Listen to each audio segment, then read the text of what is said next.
देखिए बच्चों, आज हम क्या करेंगे, कक्षा 10वीं की गणित का अध्याय 5 समांतर श्रेणी के प्रश्नावली 5.2 का आज हम कौन सा सवाल करेंगे।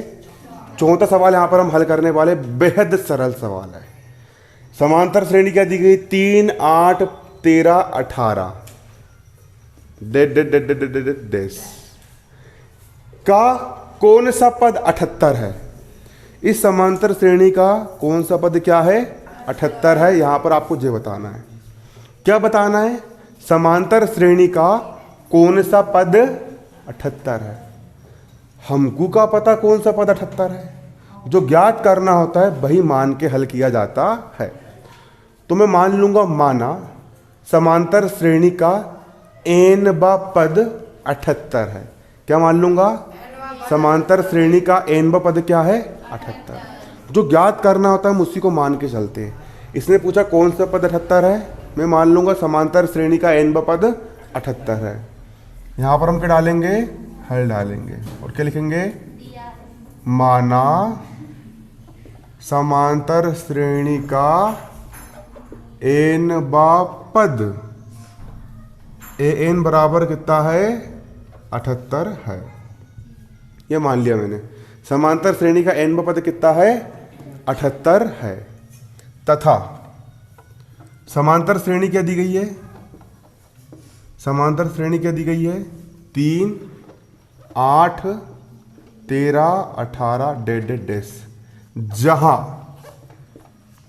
समांतर श्रेणी का जो शुरू वाला पद होता है उस पद को क्या कहा जाता है, प्रथम पद कहा जाता है।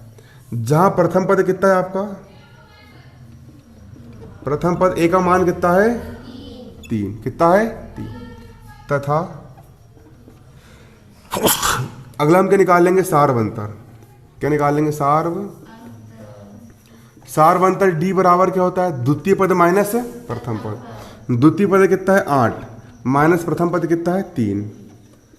8 में से 3 का कितना बचा, 5। तो सार्वंतर कितना आ गया आपका, 5 आ गया।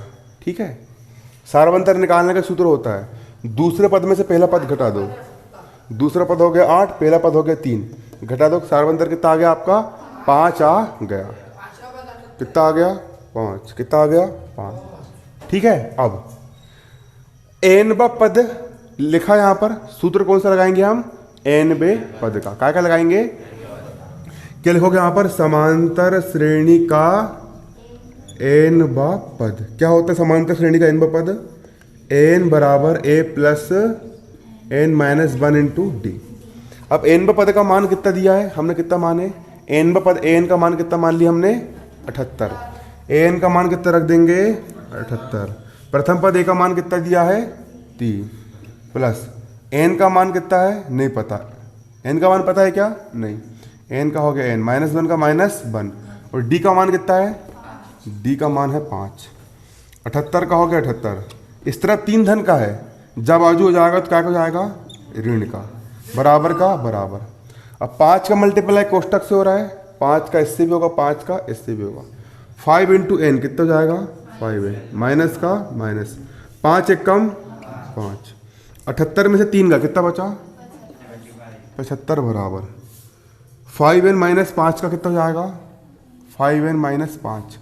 75 का हो गया 75। इस तरह 5 ऋण का है, इस तरह 5 का जाएगा, धन का, और 5n का हो गया 5n। 75 5 कितना हो जाएगा, 80। 5n का हो गया 5n। अब 80 का हो गया 80। इस तरह 5n के गुणे में पक्षांतर कर देंगे, क्या में जाएगा, बटे में। n का हो गया n का मान निकाल लो, n बराबर 5 एक कम 5। 5 का पहाड़ा से पढ़ो, 8 से आगे ना बढ़े। 5 एक कम 5। 8 में से 5 जगह कितना बचा, 3। 3 पे 0 30। 5 का ऐसा पढ़ो, 30 से आगे ना बढ़े। 5 छिक्का 30। n का मान कितना आ गया, 16। अतः n पद 78 है, मतलब 16वां पद क्या आएगा, 1 2 3 4 5 6 7 8, 16वां पद क्या आएगा, 78 आएगा। तो यहां पर क्या लिख लोगे, अतः समांतर श्रेणी का 16वां पद क्या है, 78 है। और यही हो गया आंसर। उतार लो।